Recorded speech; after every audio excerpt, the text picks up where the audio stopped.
ବିଜେଡିର ଅଭେଦ୍ୟ ଦୁର୍ଗ ରହିଥିବା ସୁକିନ୍ଦା କ୍ରୋମ ଖଣି ଅଞ୍ଚଳରେ ବିଜେପି ନେତା ପ୍ରଦୀପ ବଳ ସାମନ୍ତ ବାରମ୍ବାର ସର୍ଜିକାଲ ଷ୍ଟ୍ରାଇକ୍ କରିଚାଲିଛନ୍ତି।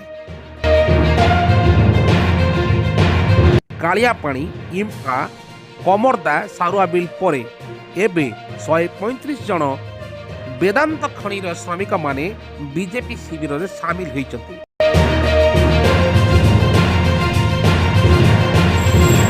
ସୁକିନ୍ଦା କ୍ରୋମ ଖଣି ଅଞ୍ଚଳରେ ଅଦ୍ୟାବଧି 1500ରୁ ଅଧିକ ଶ୍ରମିକ କର୍ମଚାରୀ ବିଜେପି ଶିବିରରେ ସାମିଲ ହୋଇଛନ୍ତି।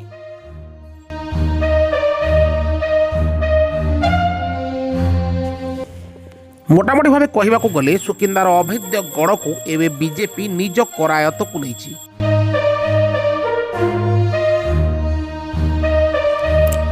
ଏକଦା ସୁକିନ୍ଦାର ଖଣି ଶ୍ରମିକମାନେ ବିଜେଡିର ଭୋଟ ବ୍ୟାଙ୍କ ଭାବେ ରହି ଆସିଥିବା ବେଳେ ଏବେ ବିଜେପି ଶିବିରରେ ସେହି ଶ୍ରମିକମାନେ ସାମିଲ ହେବା ପରେ ସୁକିନ୍ଦାର ରାଜନୀତି ଗଣିତ ଧୀରେ ଧୀରେ ଗୋଳମାଳିଆ ହେବାର ଲାଗିଛି ଏବଂ ବିଜେପି ସପକ୍ଷରେ ଅଧିକରୁ ଅଧିକ ଶ୍ରମିକମାନେ ସାମିଲ ହେଉଥିବାରୁ ଆଗାମୀ ଦିନରେ ବିଜେଡିର ଭାଗ୍ୟ ଓ ଭବିଷ୍ୟତ କ'ଣ ରହିବ ତାକୁ ନେଇ କଳ୍ପନା ଜଳ୍ପନା ଆରମ୍ଭ ହୋଇଛି।